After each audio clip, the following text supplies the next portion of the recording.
తెలుగుదేశం పార్టీలో ఏం జరుగుతోంది? ఈ ప్రశ్న అందరికన్నా ఎక్కువగా జగన్ రెడ్డిని కలవరపెడుతుంది. చంద్రబాబు నథింగ్ అని చెప్పిన జగన్ రెడ్డి ఇంత కంగారు పడటానికి కారణం కూడా ఉంది. ఫ్యాన్ గుర్తు పార్టీలో ఉండేవాడే కనిపించని ఈ రోజుల్లో టీడీపీ కార్యాలయం చంద్రబాబు ఇంటి వద్ద ఎప్పుడు కోలాహలం కనిపిస్తూనే ఉంది. చంద్రబాబు ఎక్కడ ఉంటే అక్కడ ఆయన సమక్షంలో పార్టీలో చేరడానికి నేతలు వస్తూనే ఉన్నారు. ఎక్కడికక్కడ రౌడీలను పెంచి పోషించిన ఫలితాన్ని జగన్ రెడ్డి ఇప్పుడు అనుభవిస్తున్నాడు. ఆ రౌడీ నాయకుల దగ్గరకు వెళ్లేందుకు ఎవరూ ఇష్టపడటం లేదు. అధికారం పోతుందనే సంకేతాలు స్పష్టంగా కనిపిస్తుండటంతో వైసీపీ నాయకులు కూడా సర్దుకుంటున్నారు. ఇప్పటికే ఎమ్మెల్యేలు, ఎంపీలు పార్టీని విడిచిపెట్టడం జగన్ ను కలవరపరుస్తుంది. అందుకోసం వెళ్లిపోతున్న నాయకులను బతిమిలాడేందుకు జగన్ రెడ్డి ఎక్కువ సమయం కేటాయిస్తున్నారు. అయినా ఎవరూ వినడం లేదు. అది వేరే సంగతి. తెలుగుదేశం పార్టీది మరో సమస్య. జనసేన నాయకులకు స్థానాలు కేటాయించడంతో పాటు బీజేపీ వస్తే ఆ నాయకులను కూడా తమలో చేర్చుకోవాల్సి ఉంటుంది. వారందరికీ సీట్ల కేటాయింపు తర్వాత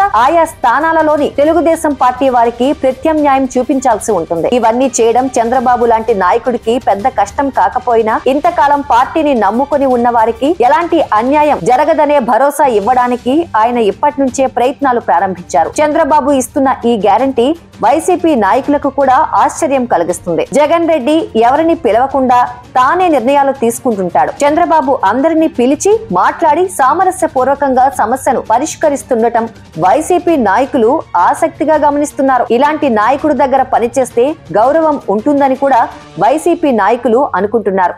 అందుకే తెలుగుదేశం పార్టీలో చేరే వారి సంఖ్య గణనీయంగా పెరిగిపోతుంది. నేతల్ని కలవడానికి చంద్రబాబు సమయం ఇవ్వడంతో ఉండవల్లిలోని ఆయన నివాసం దగ్గర జన జాతర కనిపించింది. పలు నియోజకవర్గాల నుంచి నేతలు ఆయనను కలిసి పార్టీలో చేరేందుకు వచ్చారు. ఉండవల్లిలోని చంద్రబాబు నివాసంలో ఇలాంటి కోలాహలం చాలా కాలంగా కనిపిస్తోంది. ఈ మధ్య కాలంలో మరింత ఎక్కువైంది. టీడీపీ ఆఫీస్ లోనూ చేరికలు జోరుగా సాగుతున్నాయి. వైసీపీలోని ద్వితీయ శ్రేణి నాయకత్వం పెద్ద ఎత్తున పార్టీ మారుతున్నారు.